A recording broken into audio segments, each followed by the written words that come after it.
ರಾಯಬಾಗ ತಾಲೂಕಿನ ಪರಮಾನಂದವಾಡಿ ಗ್ರಾಮದಲ್ಲಿ ಶ್ರೀ ಮಹಾಲಕ್ಷ್ಮಿ ಜಾತ್ರಾ ಮಹೋತ್ಸವದ ಅಂಗವಾಗಿ ಗ್ರಾಮದ ಶ್ರೀ ಗುರುಸಿದ್ದೇಶ್ವರ ಯುವಕ ಸಂಘದ ವತಿಯಿಂದ ಆಯೋಜಿಸಲಾದ 50ನೇ ವರ್ಷದ ಸುವರ್ಣ ಮಹೋತ್ಸವ ಪ್ರಯುಕ್ತ ನಡೆದ ಅಖಿಲ ಭಾರತ ಆಹ್ವಾನಿತ ಪುರುಷರ ಹಾಗೂ ಮಹಿಳೆಯರ ಹೊನಲು ಬೆಳಕಿನ ಕಬಡ್ಡಿ ಪಂದ್ಯಾವಳಿಗಳು ಅದ್ದೂರಿಯಾಗಿ ಮುಕ್ತಾಯಗೊಂಡಿವೆ.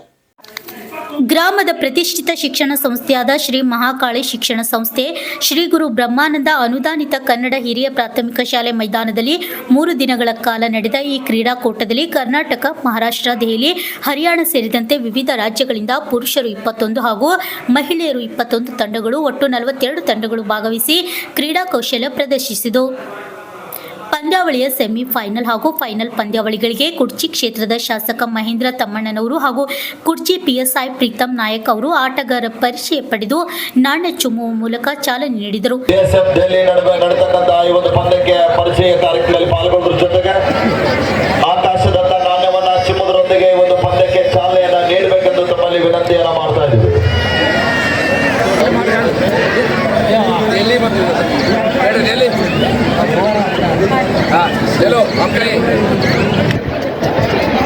ಎರಡು ತಂಡದ ಜೊತೆಗೆ ಒಂದು ಫೋಟೋ ಸೆಷನ್ ಕಾರ್ಯಕ್ರಮದಲ್ಲಿ ಮಾನ್ಯ ಶಾಸಕರು, ಎಲ್ಲ ಈ ಭಾಗದ ರಾಜಕೀಯ ಧುರೀಣರು, ನಮ್ಮ ತೀರ್ಪುಗಾರರು, ಪೊಲೀಸ್ ಇಲಾಖೆಯವರು ಒಟ್ಟಾಗಿ ಸೇರಿಕೊಂಡ ಈ ಒಂದು ಪಂದ್ಯಕ್ಕೆ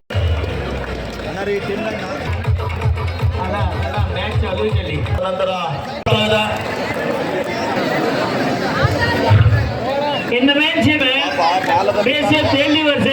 ಒಂದಿಗೆ ಪಂದ್ಯ ಆರಂಭಗೊಂಡಿದ್ದ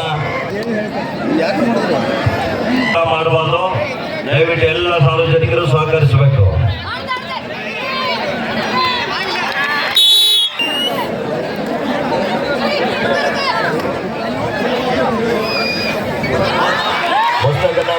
ಸೆಮಿಫೈನಲ್ ಮತ್ತು ಫೈನಲ್ ಪಂದ್ಯಾವಳಿಗಳು ಜಿದ್ದಾಬಿದ್ದಿಯಿಂದ ಕೂಡಿದ್ದು ಪ್ರೇಕ್ಷಕರನ್ನ ಕೊರಗೊಳಿಸುವಂತಾಗಿತ್ತು.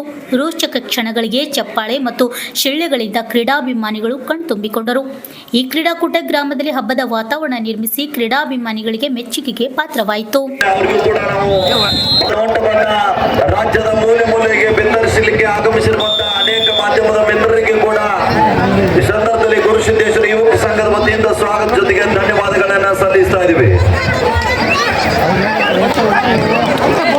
ಬಹುಮಾನವನ್ನ ಘೋಷಣೆ ಮಾಡುವಂತ ಮಾನ್ಯರು ಯಾರಾದರೂ ಇದ್ರೂ ಕೂಡ ಘೋಷಣೆ ಮಾಡಬಹುದು.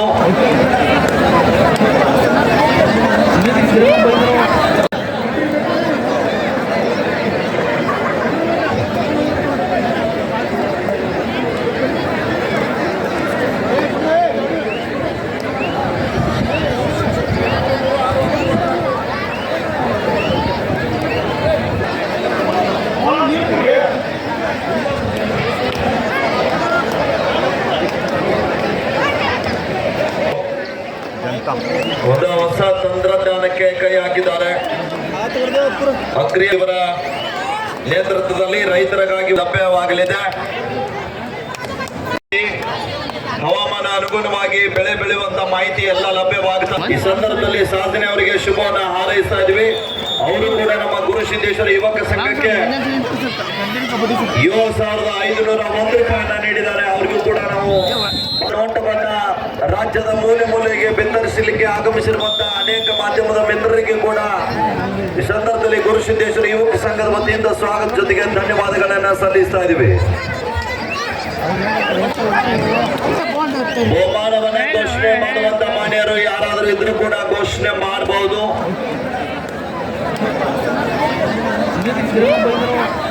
ಪರಮಾನಂದವಾಡಿ ಒಂದು ಪಂದ್ಯಾವಳಿಗಳು ಹೇಗೆ ಅನಿಸ್ತು ನಿಮಗೆ? ನಾನು ಕೂಡ international player, Asian games, south Asian games, ಜೊತೆಗೆ ನಾನು ರಾಜ್ಯಾಧ್ಯಕ್ಷ ಕೂಡ ಮಾಜಿ ಸೈನಿಕರಿಗೆ. ಪರಮಾನಂದ ವಾರ್ಡಿನಿಂದ 50ನೇ ವರ್ಷದ ಒಂದು kabaddi all India A grade ನಡೀತಿರೋದು. ನಾನು ನೋಡಿದಂಗೆ ಫಸ್ಟ್ ಟೈಮು ಇಷ್ಟು ಹೆಚ್ಚಿನ ಸಂಖ್ಯೆಯಲ್ಲಿ ಇಷ್ಟೊಂದು ಕ್ರೀಡಾಭಿಮಾನದಿಂದ ಈ ಒಂದು ಕ್ರೀಡೆಗೆ ಉತ್ತೇಜನ ಕೊಡ್ತಿರೋದು. ಅದನ್ನು 50 ವರ್ಷದಿಂದ ನಾನು ಕೇಳ್ಪಟ್ಟೆ. ಸುಮಾರು 50 ವರ್ಷದಿಂದ ಈ ಒಂದು ಕ್ರೀಡೆಗೆ 50ನೇ ವರ್ಷ ನನಗೆ ಶಾಕ್ ಆಗಿದೆ. ಅಂದರೆ ನಾನು ಇದಕ್ಕಿಂತ ಮುಂಚೆಯಿಂದಲೇ ಸ್ಟಾರ್ಟ್ ಆಗಿದೆ ಗೇಮು, ಕಬಡ್ಡಿಗೋಸ್ಕರ ಉತ್ತೇಜನ ಮಾಡ್ತಾರೆ. ಅಂದರೆ ಆಗಿನ ಕಾಲದ ಕ್ರೀಡೆಗೆ ಮುದ್ದೆ ಹಣ ಇಟ್ಟಿಲ್ಲ. ಏನು ಪುರುಷರಿಗೆ 1 ಲಕ್ಷ ಪ್ರಶಸ್ತಿ ಇಟ್ಟು, ಮಹಿಳೆಗೂ 1 ಲಕ್ಷ ಪ್ರಶಸ್ತಿ ಇಟ್ಟು ಈ ಮಟ್ಟ ಮಟ್ಟದ ಒಂದು ದೊಡ್ಡ ಒಂದು ಬೆಳಗಾವಿ ಭಾಗದಲ್ಲೇ ಒಂದು ಅತ್ಯುನ್ನತವಾದ ಒಂದು ಕ್ರೀಡಾಂಗಣವನ್ನು ನಿರ್ಮಿಸಿ ಅವರಿಗೆ ಊಟ ವಸತಿ ಈ ಥರ ಎಲ್ಲ ಒಂದು standard level pro kabaddi level ಏನು ಮ್ಯಾಟ್ ಇಲ್ಲ, ಮಳೆ ವ್ಯವಸ್ಥೆಯಿಂದ ಮ್ಯಾಟ್ ಇಲ್ಲ. ಅದು ಬಿಟ್ಟರೆ ಸೇಮ್ ಪ್ರೋ ಕಬಡ್ಡಿ ಲೆವೆಲಲ್ಲಿ ಏನು ವ್ಯವಸ್ಥೆ ಇತ್ತು ಅದನ್ನೆಲ್ಲ ಕೂಡ ಈ ಗ್ರಾಮದ ಜನತೆ ಸಣ್ಣ ಗ್ರಾಮದಲ್ಲಿ ಈ ಒಂದು ಕ್ರೀಡೆಯನ್ನು ಬೆಳೆಸೋದಕ್ಕೋಸ್ಕರ ಇಷ್ಟು ವರ್ಷ ಶ್ರಮಪಟ್ಟು ಮಾಡ್ತಿದ್ದಾರೆ. ಅವರಿಗೆಲ್ಲ ಒಂದು ಅಭಿನಂದನೆಗಳು ಸಲ್ಲಿಸ್ತಾ ಇದ್ದೀನಿ. ಸರ್ ದೇಸಿ ಕ್ರೀಡೆ ಇಟ್ಟು ವೇಗವಾಗಿ ಬೆಳೀತಾ ಇದೆ ಹಳ್ಳಿಗಳಲ್ಲಿ, ಇದ್ರ ಬಗ್ಗೆ ಏನು ಹೇಳ್ತಾರೆ ನೀವು? ನಮ್ಮದು ನಮ್ಮ ಕಬಡ್ಡಿ ಕ್ರೀಡೆನೇ ದೇಶೀಯ ಕ್ರೀಡೆ. ಅದ್ರ ಜೊತೆಗೆ ಈ ರೀತಿಯಲ್ಲಿ ಬೆಳಗಾವಿ ಭಾಗದಲ್ಲಿ ಒಂದು ಈ ವ್ಯವಸ್ಥೆಯಿಂದ ಜೊತೆಗೆ ಇಲ್ಲಿನ ಸಂಘ ಸಂಸ್ಥೆಗಳು ಜಾತ್ರೆ ವ್ಯವಸ್ಥೆ ಜಾತ್ರೆ ಇರ್ಬೋದು ಅಥವಾ ಕಬಡ್ಡಿ ಕ್ರೀಡೆನೇ ಆಯ್ಕೆ ಮಾಡಿಕೊಂಡು ಬೇರೆ ಕ್ರೀಡೆನೂ ಆಯ್ಕೆ ಮಾಡ್ಬೋದು. ಇತ್ತೀಚಿನ ದಿನಗಳಲ್ಲಿ ಪ್ರೋ ಕಬಡ್ಡಿ ಬಂದ ಮೇಲೆ ಸ್ವಲ್ಪ ಜನಪ್ರಿಯತೆ ಜಾಸ್ತಿ ಆಗಿದೆ. ಟಿವಿಗಳಲ್ಲಿ ಇರ್ಬೋದು ಕಬಡ್ಡಿನ ಒಂದು ಲೆವೆಲಲ್ಲಿ ಜಾಸ್ತಿನೇ ತಗೊಂಡು ಹೋಗ್ತಾ ಇದ್ದಾರೆ. ಅದ್ರ ಜೊತೆಗೆ ಈ ಒಂದು ಸಿದ್ದೇಶ್ವರ ಕ್ರೀಡಾ ಯುವಕ ಮಂಡಳಿ ಏನಿದೆ ಅವರ ಹಿರಿಯರು ಹಾಕಿಕೊಟ್ಟಂತ ಇದಕ್ಕಿಂತ ಮುಂಚೆ ಹಿರಿಯರು ಕಬಡ್ಡಿ ತುಂಬಾನೇ ಈ ಕಬಡ್ಡಿ ಬೆಳೆಸಿದ್ದಾರೆ. ಅದನ್ನ ಜೊತೆಗೆ ತಗೊಂಡು ಹೋಗ್ತಿರೋಂಥ ಏನು ಸಿದ್ದೇಶ್ವರ ನಮ್ಮ ಸುರೇಶ್ವರ್ ಇರ್ಬೋದು, ನಮ್ಮ ಕಾರ್ಯದರ್ಶಿಯವರು ಆಲಾಪುರ್ ಇರ್ಬೋದು, ಇವರೆಲ್ಲ ಕಬಡ್ಡಿ ಕ್ರೀಡೆ ಬೆಳಿಬೇಕು ಅಂದ್ಬಿಟ್ಟು ಈ ಥರ ವ್ಯವಸ್ಥೆ ಮಾಡ್ತಾರೆ. ಇನ್ನೂ ಹೆಚ್ಚಿನ ರೀತಿಗಳಲ್ಲಿ ಒಂದು ಇಂಡೋರ್ ಕ್ರೀಡೆಗಳನ್ನ ಬೆಳೆಸೋ ರೀತಿ ಇನ್ನೂ ಅಭಿವೃದ್ಧಿ ಆಗಬೇಕು ಅಂತ ನನ್ನ ಆಸೆ. ಒಟ್ಟು ಎಷ್ಟು ಟೀಮ್ಗಳ ಈ ಪಂದ್ಯಾವಳಿ ಪ್ರಾರಂಭ ಆಗಿದೆ ಸರ್? ಎಷ್ಟು ಟೀಮ್ಗಳು ಈ ಪಂದ್ಯಾವಳಿಗೆ ಬಂದಿದ್ದಾವೆ? ಎಷ್ಟು ಟೀಮ್ಗಳು ಸುಮಾರು 40ಕ್ಕಿಂತ ಹೆಚ್ಚು ತಂಡಗಳು ಬಂದಿದ್ದು, ಇನ್ನೂ ಜಾಸ್ತಿ ಬಂದಿದ್ದು ನಾವೇ ಬೇಡ ಅಂದ್ಬಿಟ್ಟು, ಯಾಕೆಂದ್ರೆ ಒಂದು ಲೀಗ್ ಮಾದರಿ ಪಂದ್ಯ ಆಗಿರೋದ್ರಿಂದ ನಾವೇ ಬೇಡ ಅಂದ್ಬಿಟ್ಟು ನಾವು ಸುಮಾರು 40 ಟೀಮ್ನ ಸಪರೇಟ್ ಪುರುಷರು ಮತ್ತು ಮಹಿಳೆಯರು ಮಾಡಿದ್ವಿ. ಜೊತೆಗೆ ನಾನು ಇನ್ನೊಂದು ವಿಶೇಷವಾಗಿ ಹೇಳ್ಬೇಕಂತಂದ್ರೆ ಮುಂದಿನ ವರ್ಷಕ್ಕೆ ಈ ವರ್ಷನೇ ಹಣ ಕೊಡ್ತೀನಿ ಅನ್ನೋದು ಈ ಗ್ರಾಮದಲ್ಲಿ ನಾನು ನೋಡ್ತಾ ಇರೋದು. ಈ ಒಂದು ಗ್ರಾಮದಲ್ಲಿ ಕಬಡ್ಡಿಗೆ ಹೆಚ್ಚು ಕ್ರೀಡೆಗೆ ಉತ್ತೇಜನ ನೀಡ್ತಿರೋದಕ್ಕೆ ಇದೇ ಸಾಕ್ಷಿ. ಮುಂದಿನ ವರ್ಷಕ್ಕೆ ಈಗಲೇ ಅನೌನ್ಸ್ ಮಾಡ್ತಿದ್ದಾರೆ ಹಣವನ್ನು. ಅದೇ ರೀತಿ ಎಲ್ಲರಿಗೂ ದೇವರು ಅವರಿಗೆ ಕಬಡ್ಡಿ ಕ್ರೀಡೆಗೆ ಬೆಳೆಸೋದಕ್ಕೆ ಸಹಾಯ ಮಾಡ್ತಿರೋ ಪ್ರತಿಯೊಬ್ಬರಿಗೂ ದೇವರು ಒಳ್ಳೇದು ಮಾಡಲಿ.